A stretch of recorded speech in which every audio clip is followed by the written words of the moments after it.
Bismillahirrahmanirrahim. Innal hamdalillah nahmaduhu wa nasta'inuhu wa nastaghfiruh. Wa na'udzu billahi min syururi anfusina.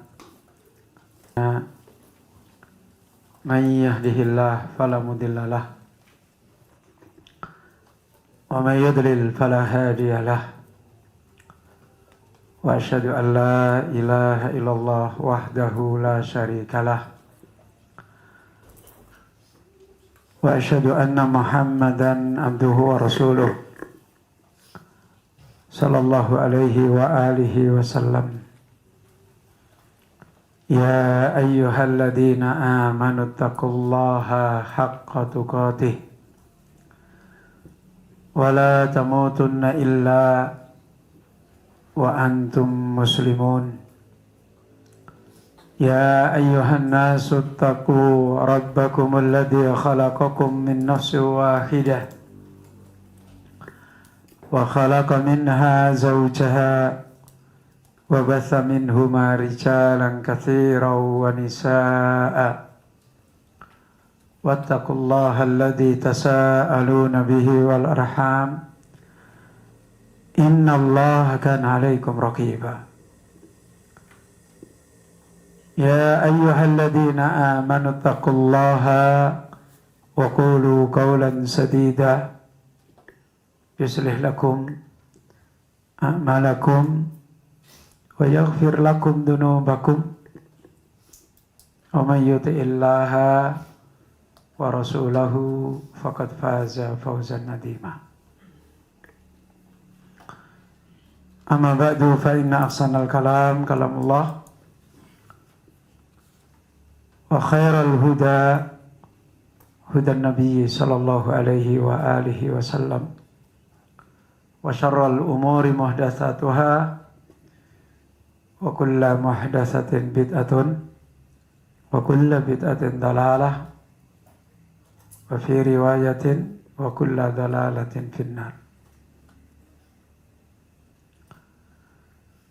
Ayol ikhwah, para syahidah talabatul ilmi rahimani wa rahimakumullahu jami'an.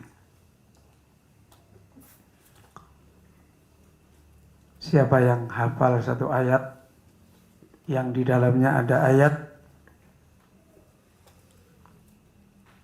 fa ammaz zabadu fayadhabu jufa'an. Siapa yang hafal? Ya. Siapa? Hah? Gak ada yang apa?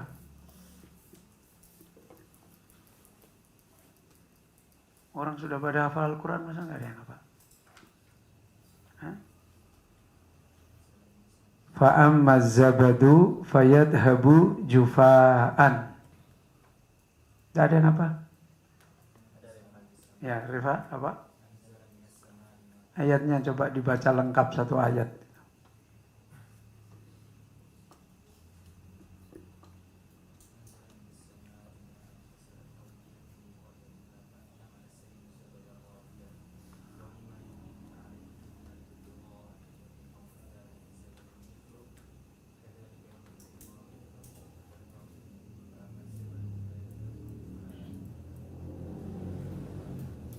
Ya, na'am.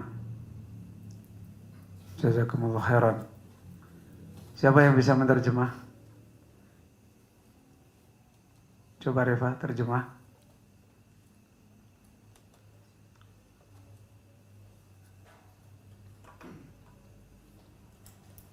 Allah telah menurunkan dari langit anzala minas sama'i ma'an fasalat audiyatun biqadariha.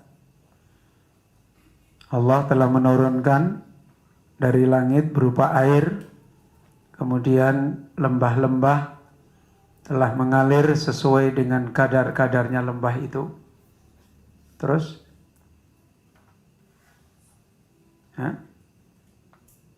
Lanjutan ayatnya gimana? Fahtamala sailu zabadan rabiya. Kemudian aliran air yang ada pada lembah itu mengandung buih-buih zabat. Kemudian Allah menyamakan kembali yang seperti itu adalah orang yang sedang menyalakan api untuk menempa logam yang mau dijadikan khilyatan. Apa khilyatan? Khilyah, hiasan. Zabadun misluh. Ada percikan-percikan buih semisal itu.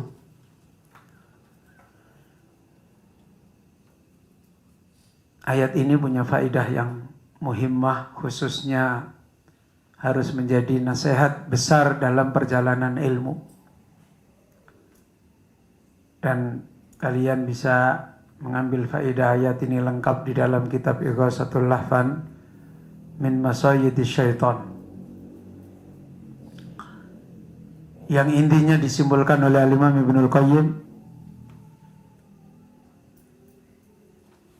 Di dalam perjalanan ilmu itu selalu akan ada fitnah. Dan fitnah ini yang paling banyak nampak di permukaan, dan seringkali orang tenggelam di dalam fitnah. Sedangkan ilmu adalah seringkali tidak dilihat, tetapi fitnah itu terhempas, dan ilmu yang nafi itu yang terus dijaga oleh Allah kepada pemiliknya. Ayo ikhwah, saya ingin bercerita sedikit.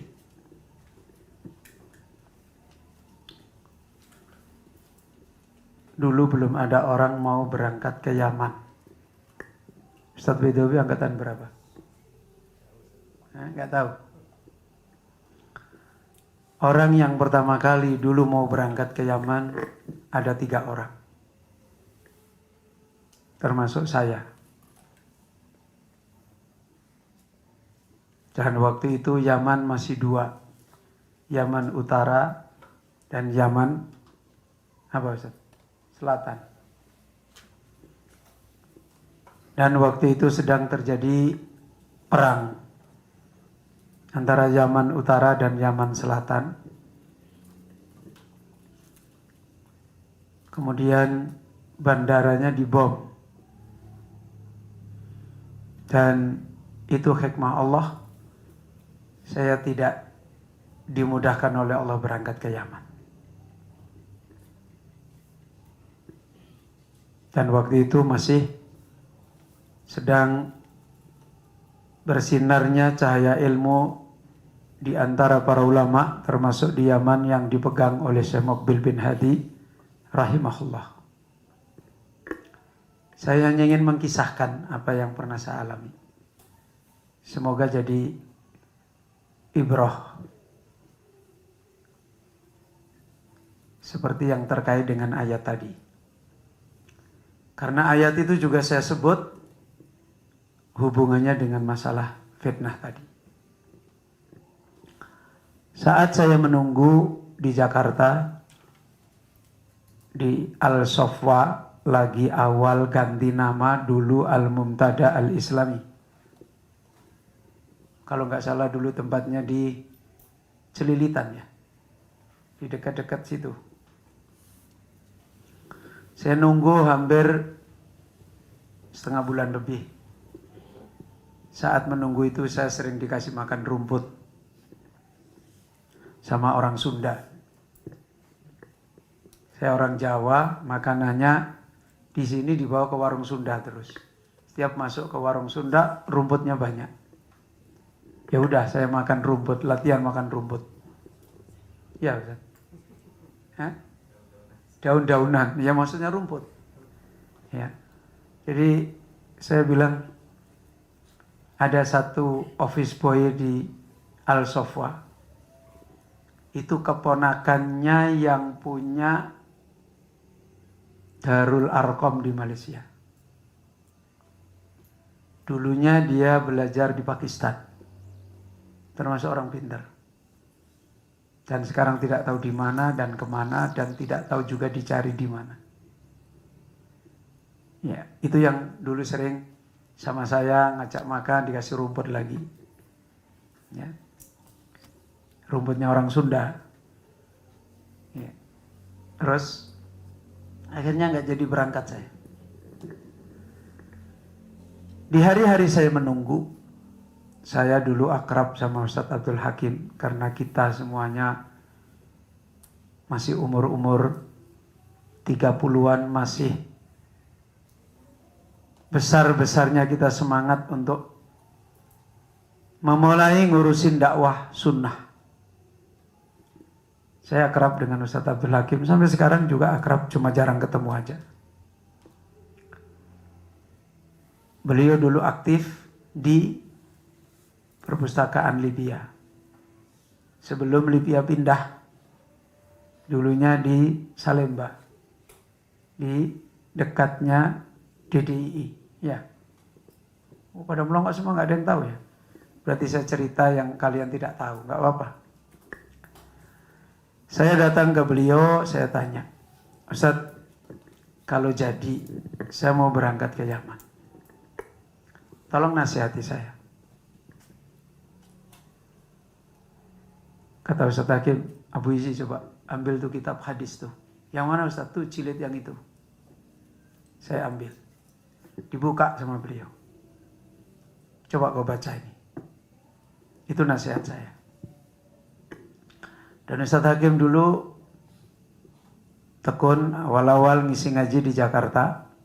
Anak-anak generasi muda. Dan beliau tekun di Libya. Dan beliau punya kerjaan dulu sopir taksi. Ya. Kalau saya kerjaannya nukang kayu. Saya tanya ke beliau, Abu Izi coba baca itu. Saya baca. Hadis yang masih teringat, dulu saya belum tahu riwayat-riwayatnya hadis ini seperti apa.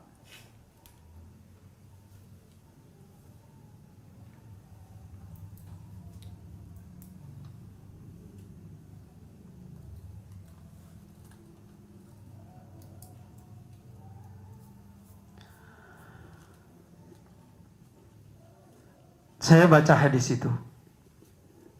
Meskipun belakangan saya tahu hadis itu sering diambil oleh para ulama dijadikan nasihat. Tetapi meskipun ada beberapa riwayatnya yang dhaif. Dan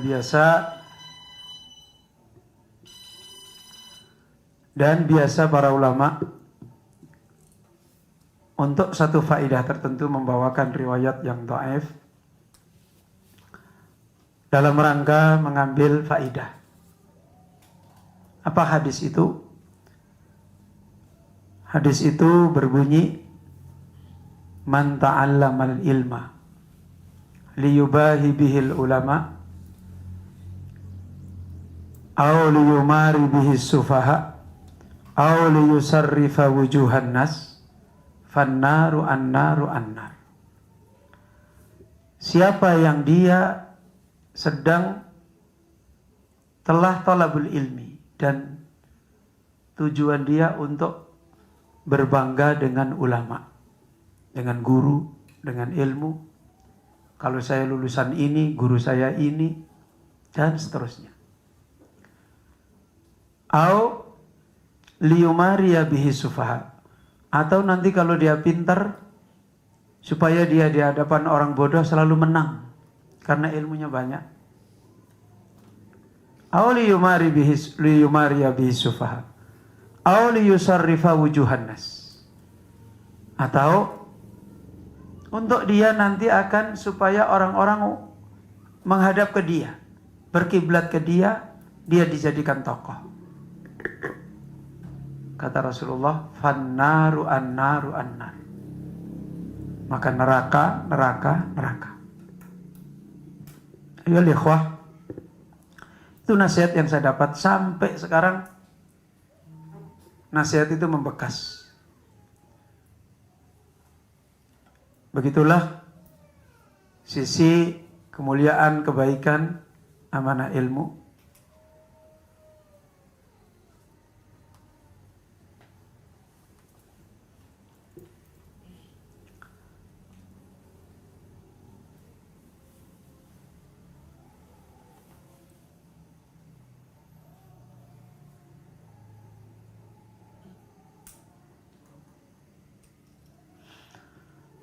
Kemudian saya pulang ke Sulawesi.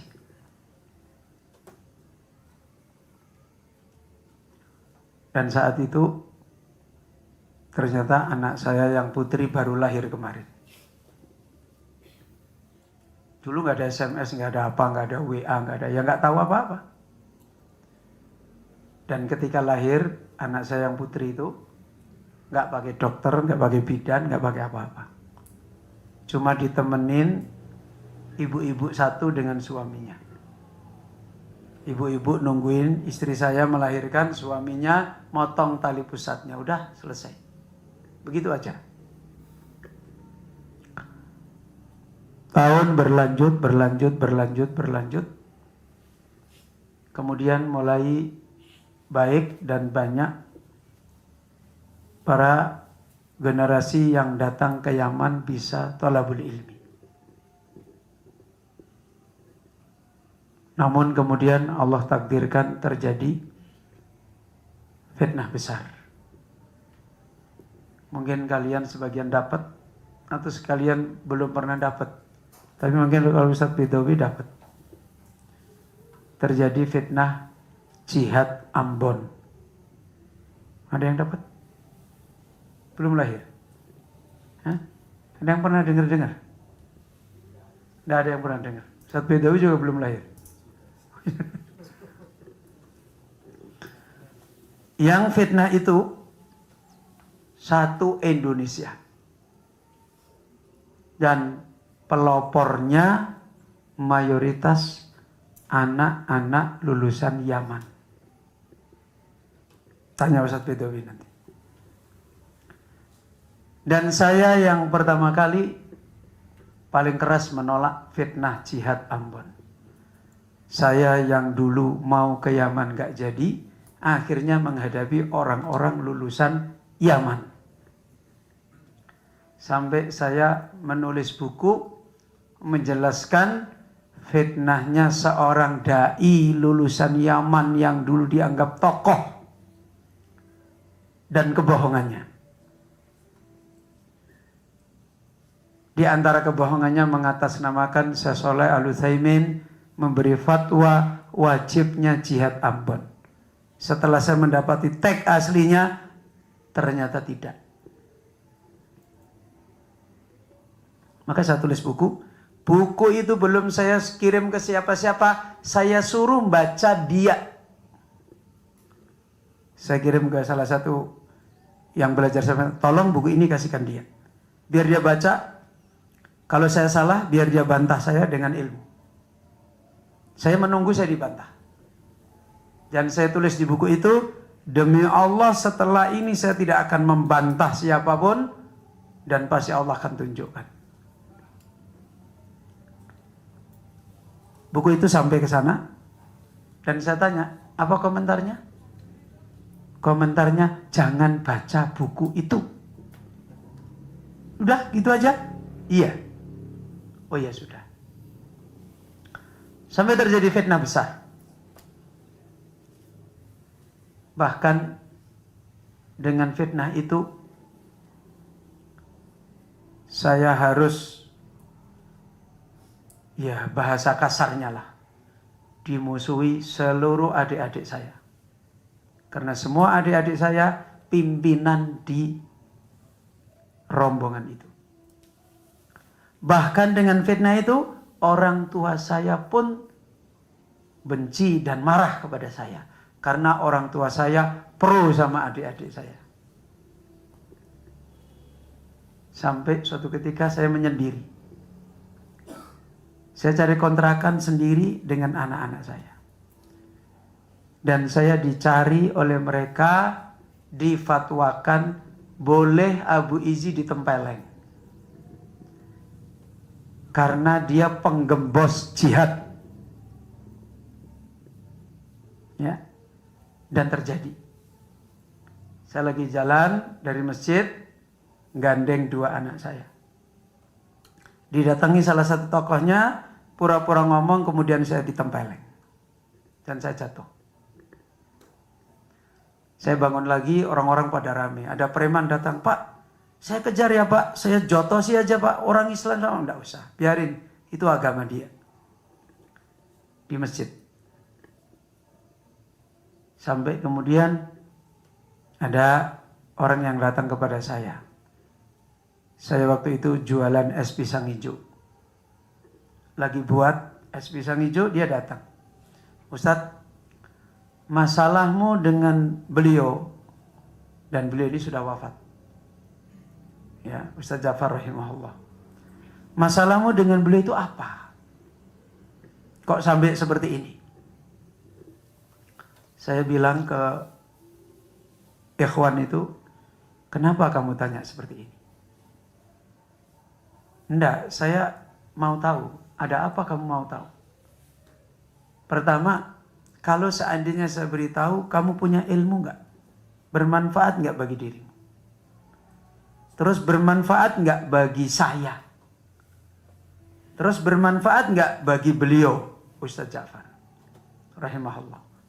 Kata dia, ya enggak tahu Ustadz, saya cuma pengen tahu. Kamu punya ilmu? Ya enggak tahu banyak. Ya udah, lebih baik kamu enggak usah tahu.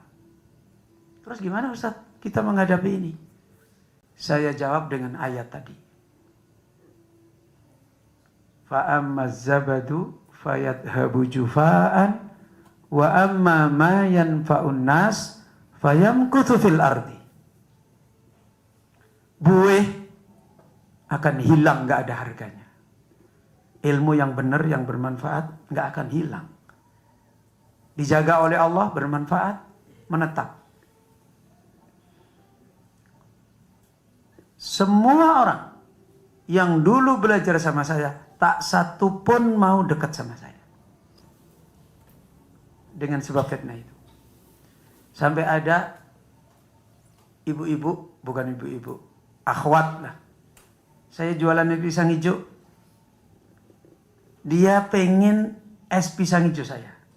Tapi dia tidak mau sama saya. Coba bayangin. Dia berdiri di tengah jalan jauh. Ada anak-anak lewat, dipanggil. Tolong belikan es pisang hijau ke situ. Saya kasih es pisang hijau saya lagi. Kasihkan dia sana.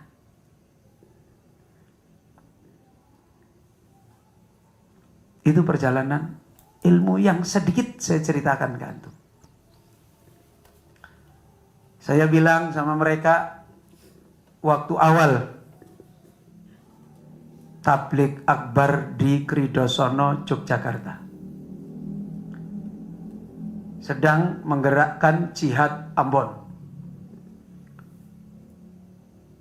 Ini dakwah sunnah, dakwah salaf yang mayoritas waktu itu dimotori orang-orang lulusan Yaman. Illa man rahimahullah. Apa? Saya bilang sama mereka, tunggu saja. Sebentar lagi akan dia buat kekacauan. Ah, masuk kamu suudan? Ya, coba aja. Akhirnya habis tabligh akbar di Kridosono, mereka jalan masuk gereja, pendetanya diginiin lehernya. Ini kekacauan pertama. Bikin lagi tabligh akbar di Semarang. Saya bilang, tunggu, nanti pasti akan ditunjukkan oleh Allah. Satu kekacauan demi kekacauan. Terakhir saya bilang, nanti sebentar lagi dia bawa senjata. Akhirnya tabligh akbar di Stadion Jakarta. Dan waktu di Jakarta sudah bawa senjata. Orang-orang datang. Abu Iji, betul ya? Saya bukan dukun. Tapi itu sunnah kauniyah perjalanan orang-orang yang menyimpang. Setiap kali ada penyimpangan ilmu dan dia tidak mau betulin, akan diadab, disimpangkan lagi lebih jauh, lebih jauh, lebih jauh. Itu. Sehingga sampai Allah tunjukkan Padahal dulu jihad seumur hidup. Seumur hidup mana? Itulah sekelumit fitnah. Perjalanan ilmu. Dan alhamdulillah Allah buka, Allah singkap yang hak-hak, yang batil-batil. Dan lihatlah bagaimana Allah Azza wa Jalla mentakdirkan dan menjaga ilmunya. Dan lihatlah orang-orang yang bermain-main dengan ilmunya Allah Subhanahu wa Ta'ala. Maka ayo ikhwah, antum semua pembawa ilmu di masa depan. Fitnah kalian jauh lebih besar. Ya. Generasi saya sudah mau habis. Teman-teman saya seangkatan sudah pada wafat. Gurunya Ustaz Baidawi, Ustaz Abu Sa'ad rahimahullah, Ustaz Abu Mus'ab rahimahullah, udah wafat semua. Yang beliau-beliau dulu akrab sama saya. Maka ayo ikhwah, saya tidak akan menjelaskan panjang lebar apa hikmah itu. Kalian ambil hikmah itu. Jika itu ada hikmah, semoga ada hikmah. Ya. Perhatikan ilmu nafi' dan perhatikan buih yang terus-menerus berpenampilan seperti ilmu nafi'. Tapi sebenarnya adalah zabat. Dan itu perjalanan yang akan dilalui orang-orang yang punya perjalanan ilmu. Maka dengan seperti itu kita harus bisa mengambil ibrah, hati-hati dengan persoalan-persoalan di dalam talabul ilmi, di dalam membawakan ilmu, di dalam menyampaikan ilmunya Allah, di dalam memahami ilmunya Allah, hati-hati. Di dalam berniat kepada ilmunya Allah. Karena ilmu ini dibaca ahli sesat. Mohon maaf ya. Orang rusak saja kalau membaca ilmu ini diikuti orang. Hati-hati. Orang rusak membaca Al-Quran, didengar orang. Karena ada Al-Qurannya itu. Penjahat kalau dia membaca ayat Al-Quran akan diikuti orang. Tapi bukan berarti dia benar. Nanti akan dibuang. Ya. Itu yang dinasihatkan oleh Rasulullah sallallahu alaihi wasallam. Hujjatun alaina au lana. Ini yang bisa saya sampaikan. Semoga kalian, umur kalian, waktu kalian tidak tersia-sia di hari-hari kalian bermuamalah dengan ilmunya Allah. Di hari-hari kita dipertemukan ilmunya Allah. Ya. Ini yang bisa saya sampaikan dan saya mohon maaf. Semoga ini menjadi nasihat bagi saya, bagi antum, dan semoga kalian bisa mengambil hikmahnya. Saya mohon maaf, ini saja yang bisa saya sampaikan pada kesempatan malam ini. Kalau mungkin ada yang mau ditambahkan, Ustaz Baidawi, Ustaz Abu Samah, terkait dengan ya nasihat yang seperti ini, falyatafaddal. Dan saya sementara cukup dulu. Nah, subhanaka Allahumma bihamdika asyhadu an la ilaha illa anta astaghfiruka wa atubu ilaik. Tafadhal. Ustaz Abu Samah.